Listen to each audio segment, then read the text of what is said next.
అయి చూసినప్పుడు ఈ 'సైకో' లాంటి మూవీ చూసినప్పుడు నిజంగా హారర్ అంటే ఓకే. ఇలా ఉంటుందనిపించింది. రియల్‌గా ఇంట్రెస్ట్ అప్పుడు కలిగింది. ఆ హ్మ్. తర్వాత 'ఎగ్జార్సిస్ట్' చూశాను. అది ఇంకొక వేరే లెవెల్ మూవీ అది. తర్వాత 'షైనింగ్' చూశాను. అలా చూస్తా వచ్చాను. మీరన్న 'స్ప్లిట్' గాని, తర్వాత లేటెస్ట్‌గా వచ్చిన మూవీస్ ఉన్నాయి. తర్వాత 'ద విచ్' గాని, 'మిడ్ సమ్మర్' హ్మ్. లేటెస్ట్ ఇంకా అవన్నీ చాలా మూవీస్ మంచి మంచి మూవీస్ ఈ మధ్య మంచి వస్తా కలెక్షన్ ఉంది ఈయన దగ్గర. ఆ! చాలా మంచి కలెక్షన్. తర్వాత 'నెస్ఫెరాట్' అని ఈ ఇయర్ వచ్చింది ఒకటి. 'నోస్ఫెరాటా'. యాహ్! యాహ్! 'నెస్ఫెరాట్' అది. అది 5 సార్లు చూసాను నేను థియేటర్‌లో. నాకు వాహ్! స్టోరీ చెప్పి నాకు కొన్ని సినిమాలు ఇచ్చారు. నిఖిల్ ఇది చూడు నిఖిల్. ఇవి మన క్యారెక్టర్ కొంచెం రిజెంబలెన్స్ ఉంటది అన్ని క్యారెక్టర్స్‌లోకి. ఓకే. ఇది చూడు ఇవి నువ్వు అదే చేయమని చెప్పను. చూసుకొని నువ్వు ఇన్స్పిరేషన్ తీసుకో. మన క్యారెక్టర్‌కి మనం ఏం చేయాలో మనం అది చేద్దాం అని. ఓకే. ఓహ్! సో, అట్లాగా అలాంటి సినిమాలు చూసాను కాబట్టి ఆహ్, అంటే అలా చేయాలని నా కోరిక అంతే.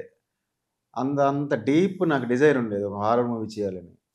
అంటే వాళ్ళు జస్ట్ దాంట్లో వాళ్ళు చాలా సబ్‌టెక్స్ట్‌లు చాలా విషయాలు చెప్తారు. హారర్ సినిమాలో గూడా అంటే వాళ్ళు ఒక అండర్ కరెంట్ స్టేట్మెంట్ ఉంటది. రేసిజం గాని, లేపోతే వుమెన్‌కి సంబంధించిన ప్రాబ్లమ్స్ సంబంధించింది గాని, లేదంటే ఫ్యామిలీలో ఉన్న సైకలాజికల్ ఇష్యూస్ కానీ, అవన్నీ వాళ్ళు సబ్‌టెక్స్ట్‌లో పెడతారు. ఒక మెటాఫర్‌గానే హారర్ తీస్తారు ట్రూ. చాలా ట్రూ. మూవీస్. సో, అది అంత అందమైన హారర్ మూవీస్‌కి మనం ఎవరు చెయ్యము. మనోళ్ళు అంటే చేయరు కాబట్టి మన ఆడియన్స్ తెలీదు కాబట్టి చూడరు. మనకి హారర్ అదండి. అంటే ఓన్లీ దెయ్యాన్నే చూపిస్తారు. దెయ్యాలొస్తారు. పర్టిక్యులర్‌గా దెయ్యమే. అందుకే మనోళ్ళకేందంటే హారర్ అంటే ఒక చీప్ ఫీలింగ్ ఉంది. హ్మ్. అందుకే కొంతమంది ఈ హారర్ మూవీస్ నేను చూడనండి అని కూడా అంటుంటారు పాపం. ఎందుకంటే వాళ్ళకి రియల్‌గా ఒక క్వాలిటీ హారర్ మూవీస్ మనకి రావు కాబట్టి అవును. ఆ ఫీలింగ్ ఉంటది. సో, నాకు లక్కీగా ఏంటంటే ఈ సినిమాకి అలాంటి ఒక స్టోరీ దొరికింది. రియల్ స్టోరీ అది. రియల్‌గా అది. ఓహ్! మా ఓకే. ప్రొడ్యూసర్ రాజు గారు అది ఫైండ్ ఔట్ చేసి పికప్ చేసి ఒక రీల్స్ తెలిసిన వాళ్ళది. అది హుహుహు. తీసి ఇచ్చాడు. ఎప్పుడైతే అది చెప్పాడో నాకు ఇంకా దొరికిందిరా ఫుల్ ఎనర్జీ అనుకున్నా. అంటే ఒక మంచి ఒక సాలిడ్ మూవీ తీయడానికి, హారర్ ఫిల్మ్ తీయడానికి. అక్కడి నుంచి స్టార్ట్ అయింది ఈ సినిమా జర్నీ.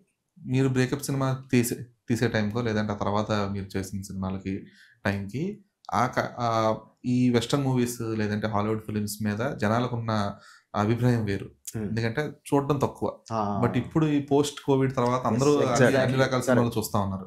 సో, అంటే ఎంత మీకు దాని నుంచి ఇన్‌స్పైర్ అయినా, ఎంత దాని నుంచి ఒక కొన్ని సీన్ కంపోజిషన్స్ విషయంలో గాని ఇవన్నీ కూడా ఎంత చిన్నపాటి ఇన్‌స్పిరేషన్ తీసుకున్నా కూడా అవును. అది కంప్లీట్‌గా కూడా ఎక్కడ కనపడకూడదు. యెస్. ఇంతకుముందు తీసుకుంటే ఆ ఫ్రీ హ్యాండ్ ఉండేది. ఇప్పుడు ఆ సీన్ లేదు. అందరూ ఈజీగా చూస్తారు. పట్టేస్తారు. సింపుల్‌గా అరే ఇది ఆ సినిమాలోది, ఇది ఇందులోది అని చెప్పి పట్టేస్తున్నారు. అవును. సో, ఇప్పుడు ఎలాంటి కేర్ తీసుకున్నారు మరి? నేను సినిమా చూస్తాను గానీ, ఎక్కడ ఒక సీన్ గాని, ఒక షాట్ గాని అసలు కాపీ కొట్టను. ఓకే.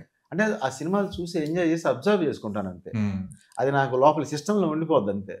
ఈ సినిమా చేసేటప్పుడు ప్యూర్‌గా ఈ స్టోరీ, ఒరిజినల్ స్టోరీ గాబట్టి ఇంక మనకి పలానా సినిమా కాపీ కొట్టాలనే అవసరం రాలేదు. ఒరిజినల్ స్టోరీ గాబట్టి ఆ ఫ్యామిలీని కలిసాను. వాళ్ళ గురించిన డీటెయిల్స్ అన్నీ తీసుకున్నాను.